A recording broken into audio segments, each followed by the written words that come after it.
ವಿಶ್ವಕ್ಕೆ ಯೋಗದ ಮಹತ್ವ ಸಾರಿದ ಭಾರತ. ಪ್ರತಿಯೊಬ್ಬರು ಪ್ರತಿದಿನ 20 ನಿಮಿಷ ಯೋಗ ಮಾಡಬೇಕು. ಹಿರಿಯ ಸಿವಿಲ್ ನ್ಯಾಯಾಧೀಶೆ ಸೌಭಾಗ್ಯ ಪುಷೇರ್. ಯೋಗವು ಕೇವಲ ದೈಹಿಕ ವ್ಯಾಯಾಮವಲ್ಲ, ದೇಹ, ಮನಸ್ಸು ಹಾಗೂ ಉಸಿರಾಟದ ಸಮನ್ವಯದ ಮೂಲಕ ಸಂಪೂರ್ಣ ಆರೋಗ್ಯವನ್ನ ನೀಡುವ ಜೀವನ ಪದ್ಧತಿಯಾಗಿದೆ. ಪ್ರತಿಯೊಬ್ಬರು ಪ್ರತಿದಿನ ಕನಿಷ್ಠ 20 ನಿಮಿಷ ಯೋಗಾಭ್ಯಾಸ ಮಾಡುವ ಸಂಕಲ್ಪ ಕೈಗೊಂಡ್ರೆ ಆರೋಗ್ಯವಂತ ಸಮಾಜ ನಿರ್ಮಾಣ ಸಾಧ್ಯ ಎಂದು ಚನ್ನಗಿರಿಯ ಹಿರಿಯ ಸಿವಿಲ್ ನ್ಯಾಯಾಧೀಶೆ ಹಾಗೂ ತಾಲೂಕು ಕೇಂದ್ರ ಕಾನೂನು ಸೇವಾ ಸಮಿತಿಯ ಅಧ್ಯಕ್ಷೆ ಸೌಭಾಗ್ಯ ಪುಷೇರ್ ತಿಳಿಸಿದರು. ಚನ್ನಗಿರಿ ಪಟ್ಟಣದ ಸರ್ಕಾರಿ ಜೂನಿಯರ್ ಕಾಲೇಜು ಆವರಣದಲ್ಲಿ ತಾಲೂಕು ಕಾನೂನು ಸೇವಾ ಸಮಿತಿ, ನ್ಯಾಯವಾದಿಗಳ ಸಂಘ, ತಾಲೂಕು ಆಡಳಿತ, ಪುರಸಭೆ, ಅರಣ್ಯ ಇಲಾಖೆ, ಪೊಲೀಸ್ ಇಲಾಖೆ, ಪತಂಜಲಿ ಯೋಗ ಕೇಂದ್ರ, ಚನ್ನಮಾಜಿ ಯೋಗ ಕೇಂದ್ರ, ದೈವ ಸಂಸ್ಕೃತಿ ಪ್ರತಿಷ್ಠಾನ ಹಾಗೂ ನಿರಾಮಯ ಯೋಗ ಸ್ಟುಡಿಯೋ ಇವರ ಸಂಯುಕ್ತ ಆಶ್ರಯದಲ್ಲಿ ಆಯೋಜಿಸಿದ್ದ ವಿಶ್ವ ಯೋಗ ದಿನಾಚರಣೆ ಕಾರ್ಯಕ್ರಮವನ್ನು ಉದ್ಘಾಟಿಸಿ ಅವರು ಮಾತನಾಡಿದರು. ಭಾರತದ ಪ್ರಾಚೀನ ಸಂಸ್ಕೃತಿಯ ಅಮೂಲ್ಯ ಕೊಡುಗೆಯಾದ ಯೋಗವನ್ನ ಇಂದು ಇಡೀ ವಿಶ್ವವೇ ಅಳವಡಿಸಿಕೊಂಡಿದೆ. ಭಾರತದ ಪ್ರಧಾನಮಂತ್ರಿ ನರೇಂದ್ರ ಮೋದಿಯವರ ಪ್ರಸ್ತಾವನೆಯನ್ನ ವಿಶ್ವಸಂಸ್ಥೆ 2014ರಲ್ಲಿ ಅಂಗೀಕರಿಸಿದ ಬಳಿಕ ಪ್ರತಿ ವರ್ಷ ಜೂನ್ 21ರಂದು ವಿಶ್ವ ಯೋಗ ದಿನಾಚರಣೆಯನ್ನ ವಿಶ್ವಾದ್ಯಂತ ಆಚರಿಸಲಾಗುತ್ತಿದೆ. ಈ ವರ್ಷ 12ನೇ ವರ್ಷದ ಆಚರಣೆ ವಿಶೇಷ ಮಹತ್ವ ಪಡೆದಿದ್ದು, ಭಾರತದ ಯೋಗ ಪರಂಪರೆ ವಿಶ್ವಾದ್ಯಂತ ಆರೋಗ್ಯ ಮತ್ತು ಶಾಂತಿಯ ಸಂದೇಶವನ್ನು ಸಾರುತ್ತಿರುವುದು ಹೆಮ್ಮೆಯ ಸಂಗತಿಯಾಗಿದೆ ಎಂದು ಹೇಳಿದರು. ಯೋಗವು ದೇಹವನ್ನು ಸದೃಢಗೊಳಿಸುವುದಷ್ಟೇ ಅಲ್ಲ, ಮನಸ್ಸಿಗೆ ಶಾಂತಿ, ಏಕಾಗ್ರತೆ, ಆತ್ಮವಿಶ್ವಾಸ ಮತ್ತು ಮಾನಸಿಕ ಸ್ಥೈರ್ಯವನ್ನ ನೀಡುತ್ತದೆ.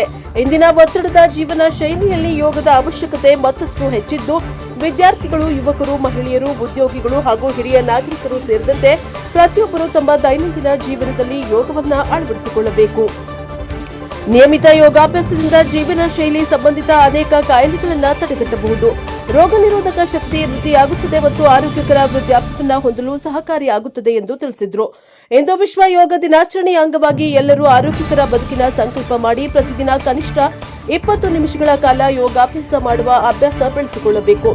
ಆರೋಗ್ಯವೇ ಮಹಾಭಾಗ್ಯ ಎಂಬ ಸಂದೇಶವನ್ನ ಜೀವನದಲ್ಲಿ ಅಳವಡಿಸಿಕೊಂಡು ಯೋಗವನ್ನ ಕುಟುಂಬ ಮತ್ತು ಸಮಾಜದ ಪ್ರತಿಯೊಬ್ಬರಿಗೂ ತಲುಪಿಸುವ ಹೊಣೆಗಾರಿಕೆಯನ್ನ ನಾವು ಎಲ್ಲರೂ ವಹಿಸಬೇಕು ಎಂದು ಕರೆ ನೀಡಿದರು. ಕಾರ್ಯಕ್ರಮದ ಅಧ್ಯಕ್ಷತೆಯನ್ನ ಚನ್ನಗಿರಿ ವಕೀಲ ಸಂಘದ ಅಧ್ಯಕ್ಷ ಎಚ್ ಮೋಹನ ವಹಿಸಿದ್ರು. ಚನ್ನಗಿರಿ 2ನೇ ಹೆಚ್ಚುವರಿ ಸಿವಿಲ್ ನ್ಯಾಯಾಧೀಶ ವಜ್ರೇಶ, ಚನ್ನಗಿರಿ ತಹಶೀಲ್ದಾರ್ ಎನ್ಜೆ ನಾಗರಾಜ್, ಪೊಲೀಸ್ ಉಪಾಧೀಕ್ಷಕ ರುದ್ರಪ್ಪ ಎಸ್, ಉಚ್ಚಿನಕೊಪ್ಪ, ತಾಲೂಕಾ ಪಂಚಾಯತ್ ಕಾರ್ಯನಿರ್ವಾಹಕ ಅಧಿಕಾರಿ ಪ್ರಕಾಶ್ ಎಂಆರ್, ಕ್ಷೇತ್ರ ಶಿಕ್ಷಣಾಧಿಕಾರಿ ಜಯಪ್ಪ ಎಲ್, ಪುರಸಭೆ ಮುಖ್ಯಾಧಿಕಾರಿ ಮಂಜುನಾಥ್ ಜೆಬಿ, ಸಹಾಯಕ ಸರ್ಕಾರಿ ಅಭಿಯೋಜಕಿ ಸರಿತಾ ಎಲ್, ಬ್ರಹ್ಮಕುಮಾರಿ ಈಶ್ವರಿ ವಿಶ್ವವಿದ್ಯಾಲಯದ ತಾರಕ, ಚನ್ನಮ್ಮಾಜಿ ಯೋಗ ಕೇಂದ್ರದ ಅಧ್ಯಕ್ಷ ಗೌಡ್ರು ಜಯಣ್ಣ, ಶ್ರೀ ದೈವ ಸಂಸ್ಕೃತಿ ಪ್ರತಿಷ್ಠಾನದ ಅಧ್ಯಕ್ಷ ಬೂದಿಸ್ವಾಮಿ ಹಿರೇಮಠ, ವಕೀಲರ ಸಂಘದ ಉಪಾಧ್ಯಕ್ಷ ಸಿತಿಪ್ಪೇಶ ಹಾಗೂ ಯೋಗ ಮತ್ತು ಪ್ರಕೃತಿ ಚಿಕಿತ್ಸೆ ವೈದ್ಯರಾದ ಡಾ ಮಹಾರುದ್ರ ಸ್ವಾಮಿ ಎಂಎಸ್ ಕಾರ್ಯಕ್ರಮದಲ್ಲಿ ಉಪಸ್ಥಿತರಿದ್ದರು. ಕಾರ್ಯಕ್ರಮದಲ್ಲಿ ಪತಂಜಲಿ ಯೋಗ ಸೇವಾ ಕೇಂದ್ರದ ಅಧ್ಯಕ್ಷ ವಸಂತ್ ಕುಮಾರ್ ಹಾಗೂ ಅವರ ಸಹಯೋಗಿ ಯೋಗ ಶಿಕ್ಷಕರ ತಂಡ ವಿವಿಧ ಯೋಗಾಸನಗಳು, ಪ್ರಾಣಾಯಾಮ ಹಾಗೂ ಧ್ಯಾನದ ಪ್ರಾತ್ಯಕ್ಷಿಕೆಗಳನ್ನು ನಡೆಸಿಕೊಟ್ಟು ಯೋಗದ ಮಹತ್ವವನ್ನು ಮನದಟ್ಟು ಮಾಡಿಕೊಟ್ಟರು. ತಾಲೂಕು ಮಟ್ಟದ ವಿವಿಧ ಇಲಾಖೆಗಳ ಅಧಿಕಾರಿಗಳು, ನ್ಯಾಯಾಂಗದ ಸಿಬ್ಬಂದಿ, ವಕೀಲರು, ವಿವಿಧ ಸಂಘ ಸಂಸ್ಥೆಗಳ ಪದಾಧಿಕಾರಿಗಳು, ಯೋಗಾಭ್ಯಾಸಿಗಳು, ಸಾರ್ವಜನಿಕರು ಹೆಚ್ಚಿನ ಸಂಖ್ಯೆಯಲ್ಲಿ ಭಾಗವಹಿಸಿ ವಿಶ್ವ ಯೋಗ ದಿನಾಚರಣೆಯನ್ನು ಅರ್ಥಪೂರ್ಣವಾಗಿ ಆಚರಿಸಿದರು.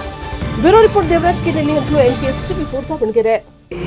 ನೋಡಿ, ಯೋಗವನ್ನ ಯಾಕೆ ಮಾಡಬೇಕು ಅಂತ ಹೇಳಿದ್ರೆ ಕೇವಲ ನಾವು ಯೋಗವನ್ನ ಆರೋಗ್ಯವನ್ನ ಕಾಪಾಡ್ಕೊಳ್ಳೋದಲ್ಲ, ನಮ್ಮ ವಯೋವೃದ್ಧಿಯನ್ನು ಕೂಡ ಅಭಿವೃದ್ಧಿ ಮಾಡ್ಕೊಳ್ಳುವಂಥದ್ದು. ಈ ವರ್ಷದ ಒಂದು ಥೀಮ್ ಏನಿದೆ ಅಂತ ಹೇಳಿದ್ರೆ ಉತ್ತಮ ವೃದ್ಧಾಪ್ಯಕ್ಕಾಗಿ ಯೋಗ, ಅಂದ್ರೆ ಯೋಗ ಫಾರ್ ಹೆಲ್ದಿ ಏಜಿಂಗ್ ಅನ್ನುವಂಥದ್ದು. ಅಂದ್ರೆ ನಮ್ಮ ಆರೋಗ್ಯ ಚೆನ್ನಾಗಿತ್ತು ಅಂತ ಹೇಳಿದ್ರೆ, ಯೋಗವನ್ನ ಮಾಡಿ ಆರೋಗ್ಯವನ್ನ ಚೆನ್ನಾಗಿ ಇಟ್ಕೊಂಡ್ವಿ ಅಂತ ಹೇಳಿದ್ರೆ ನಮ್ಮ ವೃದ್ಧಾಪ್ಯ ಇದೆಲ್ಲ ಅದು ಕೂಡ ಚೆನ್ನಾಗಿರುತ್ತೆ ಅನ್ನುವಂಥದ್ದು ಒಂದು ಉದ್ದೇಶ. ನೋಡಿ, ಇದು ಯೋಗ ಅನ್ನುವಂಥದ್ದು ನಮ್ಮ ನೋಡಿದ್ರೆ ಯೋಗವನ್ನ ನಾವು ಕಲ್ತ್ಕೊಂಡ್ವಿ ಅಂತ ಹೇಳಿದ್ರೆ ಇದೆಲ್ಲದೂ ನಮಗೆ ಆಟೋಮೆಟಿಕ್ ಆಗಿ ನಮಗೆ ಕ್ರಿಯಾಶೀಲತೆ ಆಗುತ್ತೆ, ನಮ್ಮ ಕಾನ್ಸಂಟ್ರೇಷನ್ ಕೂಡ ಜಾಸ್ತಿ ಆಗುತ್ತೆ. ಇದನ್ನೆಲ್ಲದನ್ನು ಮಾಡಬೇಕು ಅಂತ ಹೇಳಿದ್ರೆ ಪ್ರತಿಯೊಬ್ಬರು ಯೋಗವನ್ನ ಮಾಡಲೇಬೇಕು.